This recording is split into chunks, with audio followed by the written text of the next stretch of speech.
Le nombre de sans-abri a doublé depuis l'accession au pouvoir de la CAQ en 2018 et probablement davantage encore. On dénombre aujourd'hui 10 000 sans-abri, des sans-abri visibles. Et ça, c'est sans compter l'itinérance qu'on dit cachée.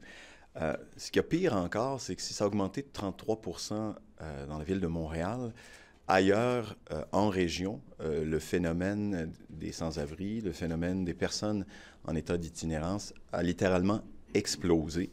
On parle évidemment de l'Outaouais, là, avec un chiffre de 268 mais c'est vrai à Sherbrooke, c'est vrai au Saguenay, c'est vrai dans les Laurentides, c'est vrai même à Rimouski maintenant, où il y a un campement qui s'est établi. Aux îles de la Madeleine, ça fait 2 ans que le CIS des îles distribue des tentes aux personnes qui sont en situation d'itinérance pour tenter de leur venir en aide.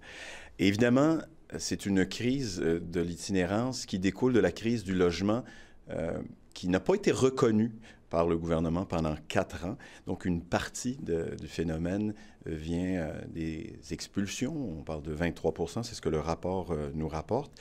Et à l'heure actuelle, bien, les maires, les villes ont raison de réclamer de la part du gouvernement des actions d'urgence. Et on ne sent pas que le gouvernement est au rendez-vous. Le ministre a annoncé aujourd'hui 20 millions de dollars. C'est largement insuffisant. Ça manque d'ambition.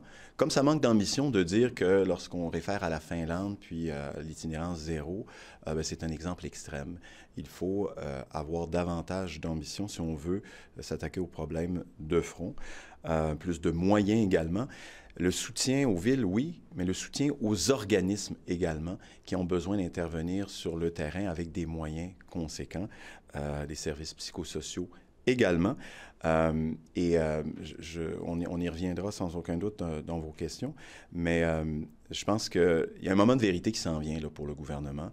Et l'approche doit être non seulement l'approche des services sociaux et de Lionel Carman, mais l'approche du gouvernement. Je vous rappellerai qu'en 2021, on a adopté un plan interministériel. Où sont les autres ministères? Le ministère de l'Habitation, le ministère des Affaires municipales, le ministère de l'Économie, le ministère de l'Éducation, évidemment les CIS et les CIUS. Où sont-ils dans ce portrait-là?